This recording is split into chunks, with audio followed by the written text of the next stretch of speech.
Hi, everybody. Welcome to Great Books, Big Ideas. I'm Jim. I've been meaning to make an announcement for a while, and I was going to script this out, and I couldn't quite get around to outlining it or finding the words to compose what I wanted to say. So I thought I would just wing it, which is something I used to do a lot in the classroom. Uh, you know, Based on little notice, little prep, you just go in there and you do it. So we'll see how it goes. But anyway, this is more of a personal announcement. I'll tell it in the context of a story. I've been a university instructor for many years, and I go back. I've been teaching full time for the last 20 years at a local university here, and I've been at that university even longer than that. Call it 22 years if you don't count an earlier stint as an adjunct at that same university back in the early 90s. But since around 2002, I've been employed by this university, and I've been teaching primarily first year writing, first year creative writing classes, and introductory literature classes. And like I said, I was an adjunct for a couple of years, and then they brought me on as a full time non tenure track instructor. And, it was great to get a full time job. And in most recent years, those what normally were 1 year full time contracts got extended to 3 year contracts. And I was able to get that, and I got a small promotion to assistant teaching professor, which was nice. And anyway, that's the background of this. And I've been also a writer, a freelance writer, and do different things on the side. But this was my bread and butter job for 22 years. And back in December, right at the end of the semester, I got a very interesting email where this was sent out to everybody at the university who qualified for it. But basically, if you had a certain number of years of service plus age and you were above the bar, they were extending a voluntary buyout offer. And I won't go into the details of it, but long story short, after much deliberation, took about a month or two to really solidify that decision. I decided to take the voluntary buyout. So as of this week, the end of the semester, I am no longer employed at that university in an official capacity. I will continue to draw my salary through the end of August, and then I'll get a lump sum payment as like a severance for that. So it's definitely been a very strange few months trying to make up my mind what to do. And again, I won't go into all the details, but things just kind of fit right for me.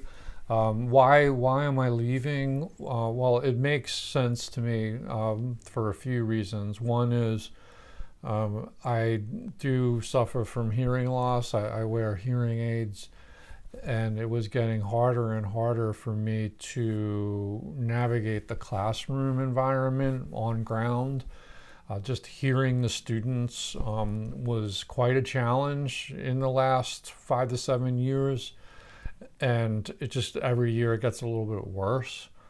So this buyout offer came as a Deus ex machina, like here is your escape hatch, you can get out. And I thought this was very enticing, so I was very tempted to take it because it's easier on my ears. And so that was a big reason. Other reasons was my wife is also a professor at a different university, and we're on her health care. She has no plans to retire immediately, so things are lining up in terms of like having that angle covered, not worrying about Cobra or switching healthcare plans or anything like that. I can stay on my wife's plan. And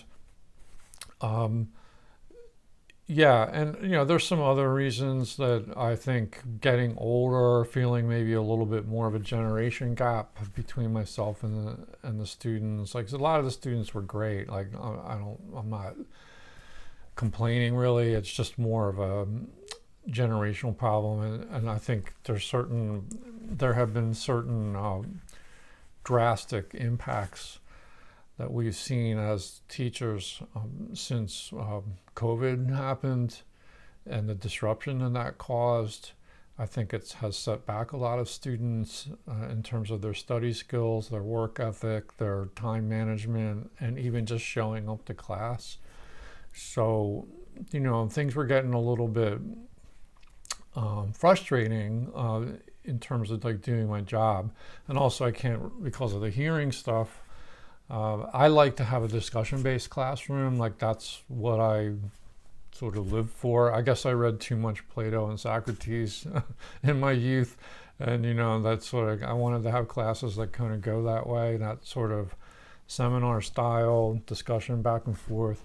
And this generation of students has a hard time socializing in the classroom. To be very honest about it, they're very capable, smart students. So there's a lot more social anxiety, just a trepidation. There's sort of, I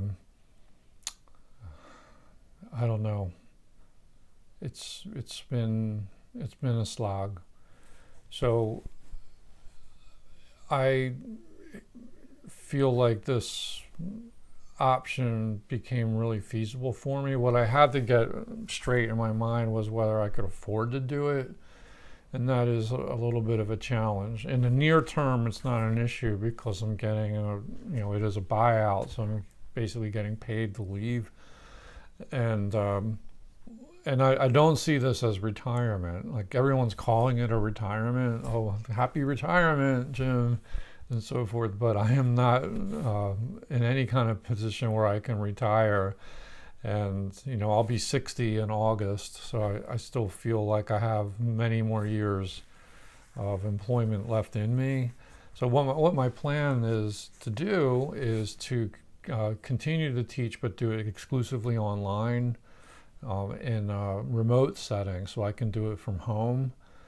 And I do have a couple colleges that I'm currently teaching as an adjunct doing that, and that's wonderful work, and I really enjoy it.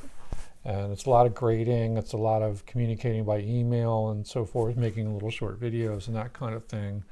But it gets me out of the on-ground classroom where like the hearing difficulties were definitely problematic. So that's a nice shift.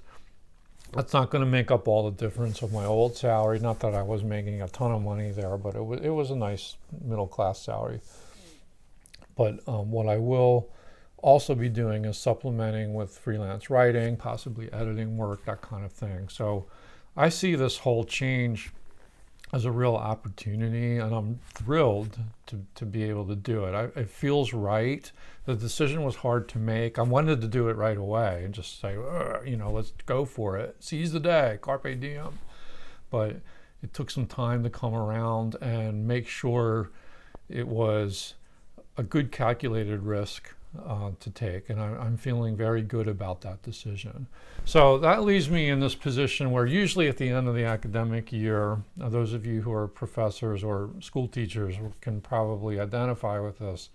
This is a very sweet time of year. You get into May, June, and you got your summer all in front of you, and you get those days off, and you can recover and recharge and reflect and think about how to make things better next term.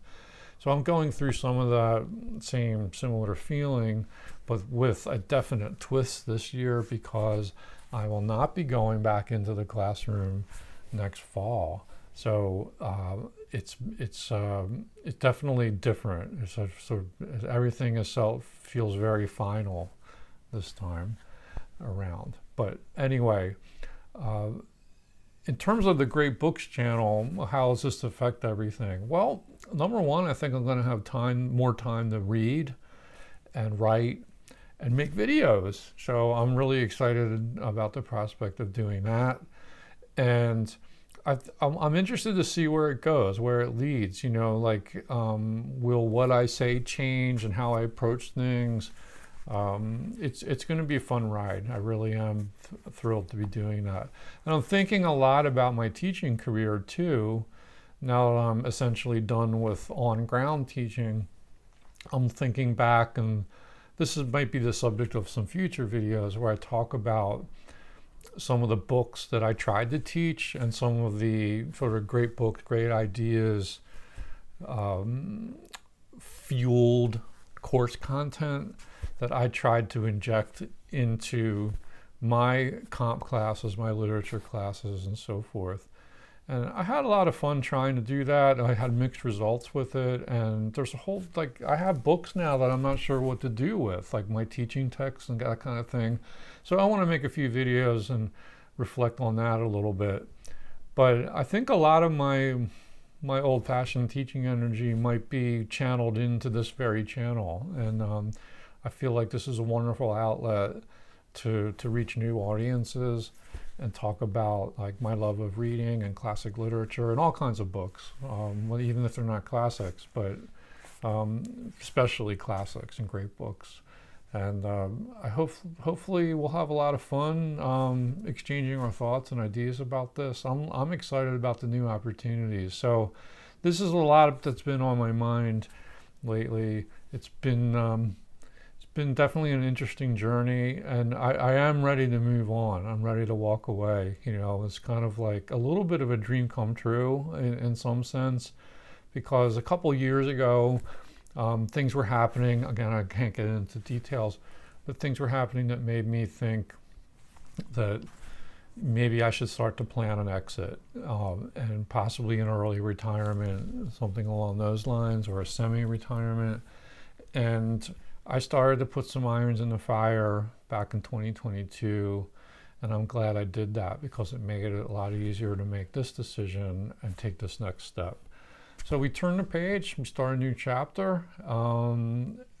Let me know what you think. Maybe some of you have been down this road before, or you know other people who've done it. If you have any advice to give, I'm all ears, and hope to chat with you in the comments, and we'll see you in the next video. Thanks.